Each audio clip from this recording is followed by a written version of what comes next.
Je vais parler d'un autre point dont j'aurais dû parler quand j'ai parlé du mariage temporaire, mais en fait c'est pas tout à fait pareil. C'est un mariage que les gens malheureusement ont beaucoup utilisé, c'est le mariage avec l'intention de divorcer. C'est quoi? C'est des musulmans qui voyagent souvent dans des pays mécréants pour les études ou pour se faire soigner ou pour autre. Il est là-bas, le temps est long, il est tout seul, il se marie, mais dans son cœur, il a l'intention que le jour où il va quitter le pays, il va la divorcer. Il ne le dit pas explicitement avec sa bouche. S'il le dit explicitement avec sa bouche, c'est un mariage temporaire. C'est haram, le mariage est caduc, ils sont dans la fornication. Mais là, il ne le dit pas avec sa bouche.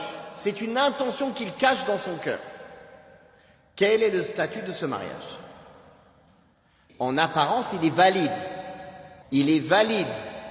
C'est-à-dire que ce mariage est valide. Car l'homme peut changer d'intention.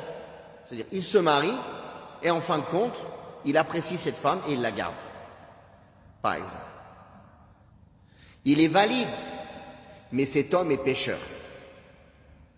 Car c'est une tromperie qu'il fait envers la famille de la femme et envers cette femme.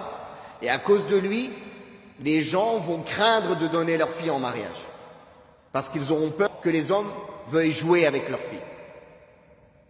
Donc il sera la cause de répandre le doute et la crainte chez les parents, chez les pères, chez les filles de se marier à cause de cette manière d'agir. Donc il est pécheur auprès d'Allah. Certains savants disent même ça c'est encore pire que le mariage temporaire. Parce que c'est le mariage temporaire mais caché, c'est-à-dire il l'a trompé en plus. Et il a voulu faire le mariage temporaire et en plus il lui a caché. Il a trompé les musulmans, le père, le tuteur, la famille de la femme et cette femme.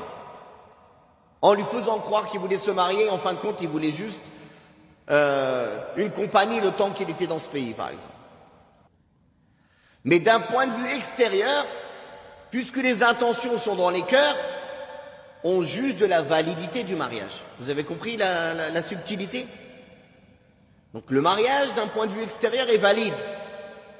Mais cet homme-là, si on connaît de quelqu'un qui veut faire ça, on doit lui dire de craindre Allah et qu'il porte un péché grave auprès d'Allah.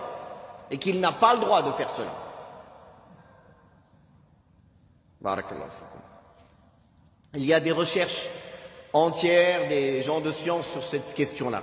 Zawaj biniyat at-talaq, où ils ont montré les méfaits de cela, ils ont rapporté les paroles de certains pieux prédécesseurs sur cela, la gravité de cela, comme l'imam al-Awza'i et d'autres. Non.